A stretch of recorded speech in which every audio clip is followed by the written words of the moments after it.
We're going to talk about what the difference between a physical card and an NFT Top Shot moment. So without further ado, let's get to the intro.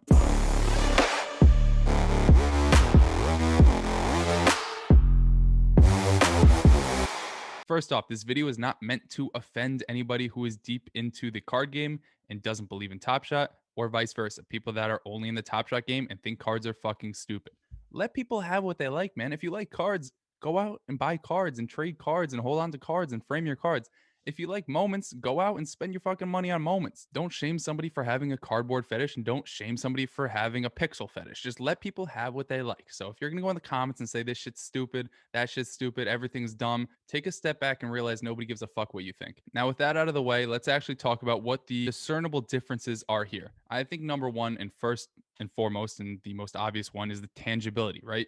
You can hold a sports card. You can frame a sports card. You can have it in your house. You can let your kid with his Cheeto dust and snots running down his nose pick it up and ruin it, right? That's the difference. Whereas Top Shot, it lives on your monitor, it lives in the blockchain, it's backed by crypto, whatever you want to call it, cannot physically touch the pixels that make up a Top Shot moment. People want to argue you can't physically own the moment because you can go on YouTube and type it up. And then people will come back and say, well, you can type in Honus Wagner rookie card, print it out on Google Images, and have a $2 million card in your home. Whatever the argument may be, there will always be opposers. What I'm here to say is the most basic sense, one is tangible, physical, you can hold it. The other is living in an online world, which the world is kind of trending towards. And that's the main argument for going to Top Shot, is because you can't lose value in something tied to blockchain because it can't be physically deteriorated. And along with that comes the grading system. Now, if you are buying and selling cards, I'm not going to speak like I'm an expert. I've never done it. But from what I understand and what I've heard, you're not going to get as much in return as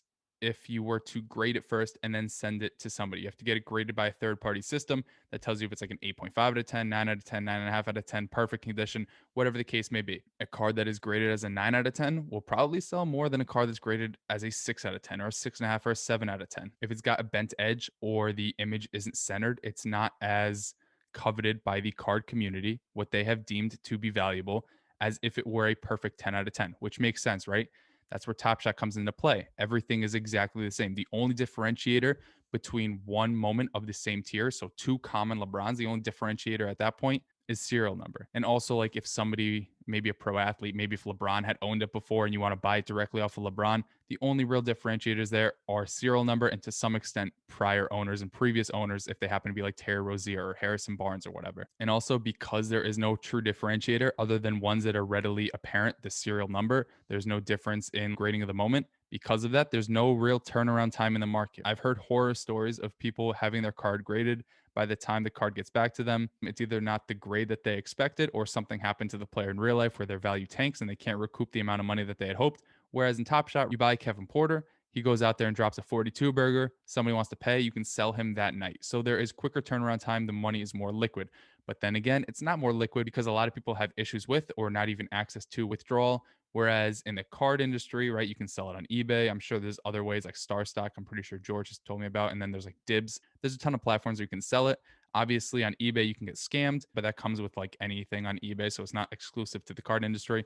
So again, the liquidity factor is there for Top Shot, but then again, it's not because it's harder to actually get your money out. And I think one of the more important things to touch on, and one that hasn't been talked about too much, but everything I've said to this point has been rehashed over and over, and it's kind of boring. What I will say is the intrinsic and like the sentimental value, in my opinion, of Top Shot moments far outweighs what a card would have. And I don't mean that like you can't necessarily feel the same connection to a moment that you could with a card, right? If your pastime was opening cards and packs of cards with your dad who like recently passed away and that was like a tradition you had, obviously to you there's going to be some sentimental value there. You look at a card that you opened with your dad or whoever and it brings you back to that. And I can totally respect that, right? That's everybody has their own memories with their own people in their lives. But and not to sound like cold-hearted, but if you're in the business of buying and selling, which I'm sure you are, if you're watching this video, like not many people right now are in Top Shot for anything but investing. If you're on this platform to make money, the sentimental value that you have opening a card with your dad doesn't translate to other users. Again, I don't mean that to sound like brash and cold hearted and be like, oh, your memories don't fucking matter. I'm just saying it doesn't translate to monetary value. Whereas if a Kobe moment were to drop, that final shot that he had, those final points he scored against the Jazz when he put up 60 in his final game, his farewell game, that's not a moment that is only with you as a Kobe fan.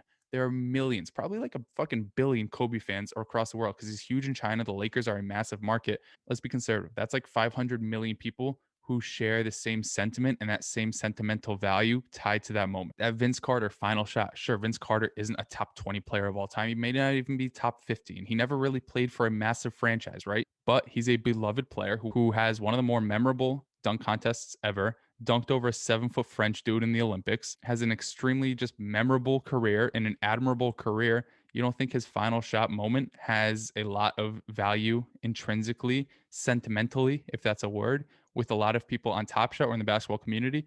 It does. I say all this to say, right?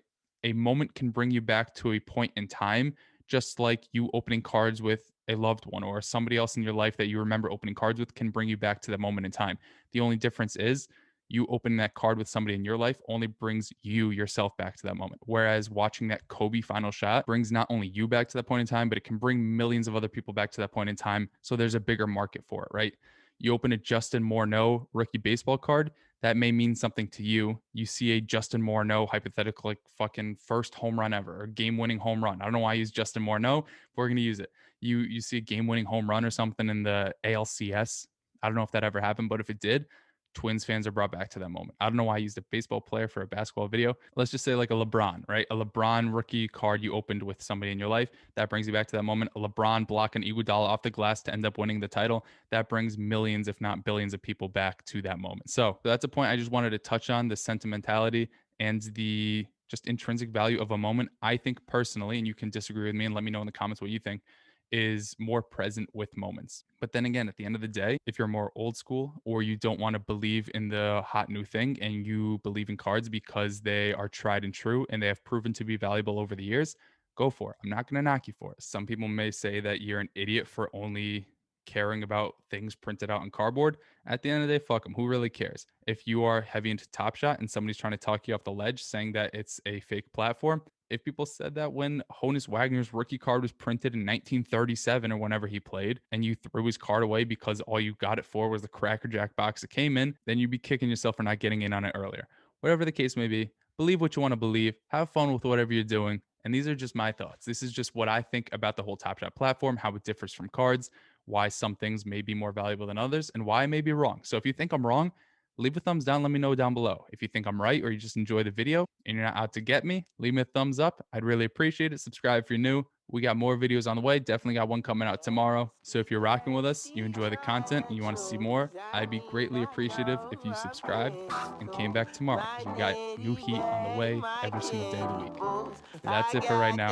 We'll catch you guys sometime soon. Peace. 10 Chatham's on. Foolies glad I'm home. Even my haters kinda glad I'm on. Rest in peace to my vagabond. Rapper, song, singer, suspended, subpoena for misdemeanors. Dreamer, held back asses, Loki still a zen. And I still shake a boat squat. Ran for my broke, got city on the car.